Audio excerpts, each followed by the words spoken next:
Public hearing number 2B, hold a public hearing and adopt the resolutions. I'm sorry. Oh, the enhancements. Go ahead. If I could just ask I'm about sorry. the council's direction on the enhancements, whether you wish to take that up tonight separately or you wish to receive more information and have that come back. Speaking for myself, I'd like to have an opportunity to discuss either in a closed session or whatever is appropriate some of those issues that I mentioned that are kind of lurking in the shadows. I just want to make sure that I fully understand what the potential impact could be, and then I'd be a lot more comfortable moving forward. So I would prefer not to act on them tonight because of that, but I'll let my colleagues chime in. Anyone else? Yes. Irene? Thank you. I agree with Michael. Maybe we could have a short study session before the next city council meeting and take it up there. I don't think we can do closed session, but maybe that would work, because I too want to see the end result of all these things if we move things around. So I would agree. Okay. You have direction? Okay.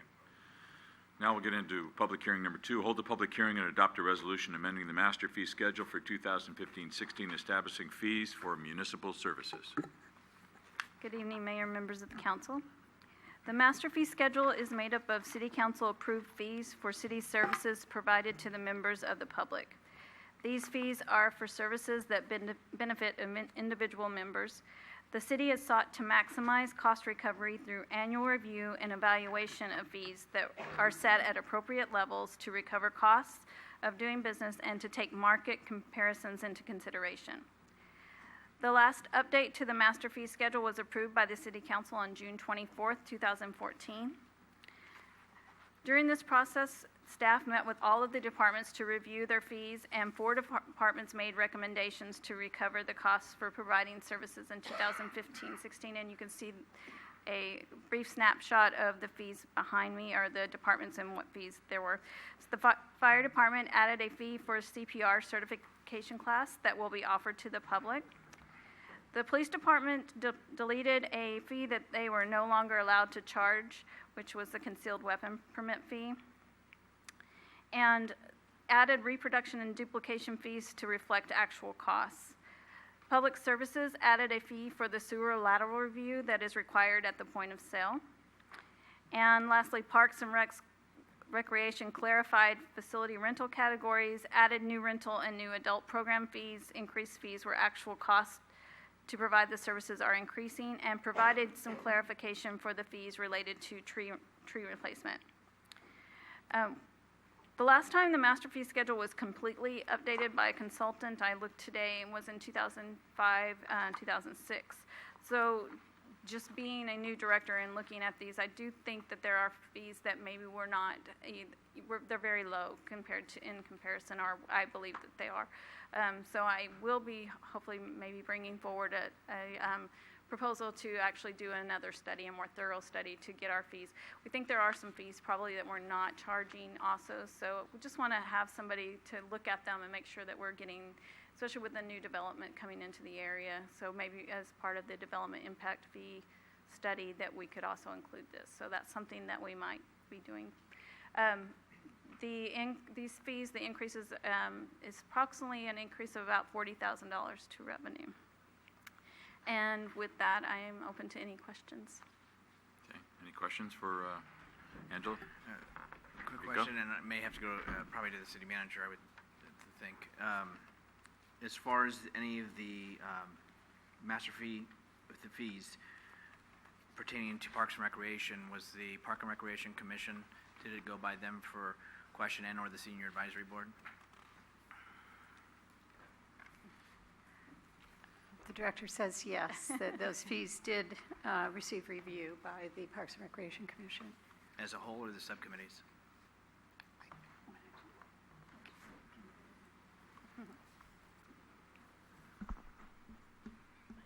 Good evening, Mr. Mayor, members of the City Council. As Councilmember Medina mentioned, we take the fee increases to the subcommittee of the Park and Recreation Commission for the full review of the Park and Recreation related fees, and then they report out to the Commission. It has been some months since we did that. I think we did that in early spring. We discussed with them all of the fees that would either be increased or included in the master fee schedule. We didn't speak to them in specifics about some of the fees, but we did talk to them about the new programs that would be introduced that would have fees associated with them. And so they took a vote to suggest and give the blessing, shall we say, or whatever the word you want to use? With the exception to the deposit fee for the Beckner Picnic Shelter, which we recently discussed at the staff level and didn't have an opportunity to take back to the commission for their consideration. Also, she reminded me that I had made a clerical error, and you should have the new ones on your desk for that fee.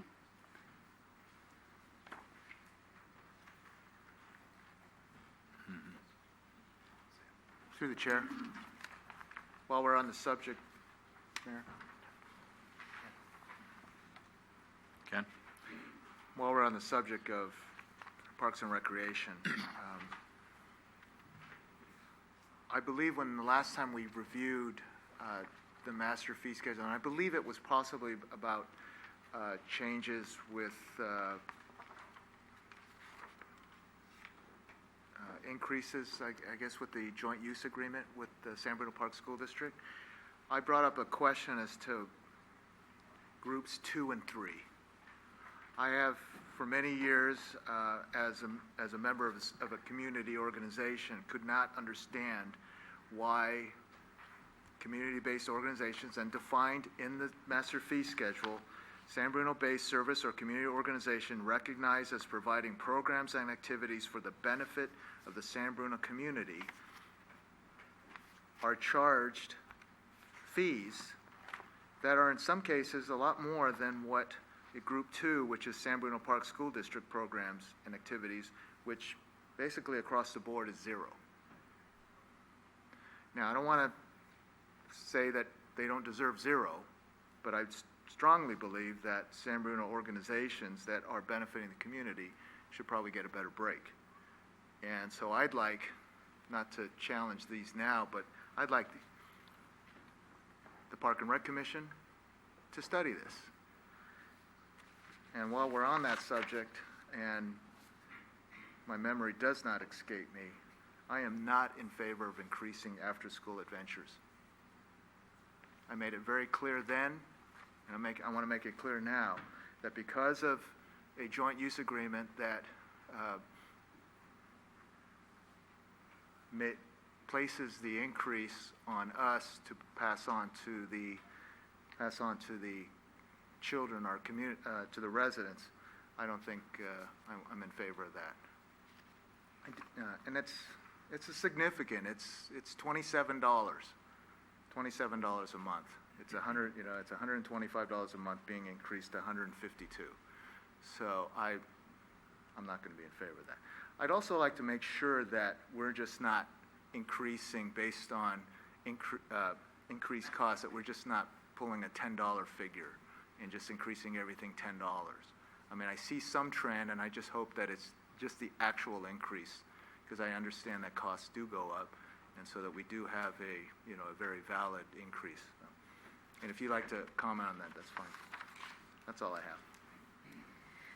So in preparation for the development of the master fee schedule, staff did an extensive surveying of the jurisdictions in San Mateo County that have similar programs, much like we do every time we look at the fees and charges. And we're certainly not looking to be comparable, but we're trying to get an understanding of where our program fees are relative to other jurisdictions.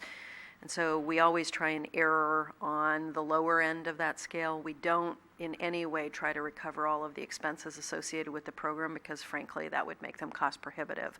So we try and strike a balance with a nominal increase, again, not intended to fully recover any of the costs. If I could, I appreciate that, because we get a lot of compliments on the programs. Thank you. Especially summer playground programs and I don't want them to say, yes, it's a great program, but it's getting too expensive. I'd rather have them say, yeah, it's a great program, and it's pretty reasonable. I think based on the fees that you'll see at other jurisdictions, the community's still getting a very favorable price for hopefully a very good service. And if I may, Councilmember Ibarra and members of the council, with regard to the After-School Adventures program, we simply wanted to show you what the costs would be. We know that this was a topic of conversation when you did adopt the joint use agreement with the school district. We wanted to present it and let you determine how you wish to approach that. If I could, thank you. As far as deposits, and I just find it surprising that we don't charge for deposits, because I'm amazed at what staff does to clean up the parks and the picnic sites. Was there something that happened that we felt that we needed to pick up deposit? I mean, and why not deposits on other picnic sites? So as the council probably noticed in the proposed master fee schedule, we're only proposing a deposit for picnic area 12, which is the Beckner Shelter. The Beckner Shelter is a wonderful picnic facility that has a cover and barbecue facilities, and typically, given its size, produces a very large gathering. And over the year, and it's a little bit more proximate to the neighborhood than our other picnic areas. And over the years, we've had a real challenge with some of the renters playing amplified music. And we have that happen as many as a half a dozen times throughout the year. And of course, we immediately request the police department to go out and intervene, because in the rental agreement, we expressly tell the renters that amplified music is prohibited. The problem is that we don't have any teeth. We don't have any teeth to say to the renter, we can't rent this facility to you any longer. You violated the policy, and that was why we're looking at potentially the deposit. We could say to a renter who violates the policies, you can't rent in the future, but they'll just have someone else rent the facility in the future. That's why we're suggesting, as a possible solution, the deposit just for that picnic facility.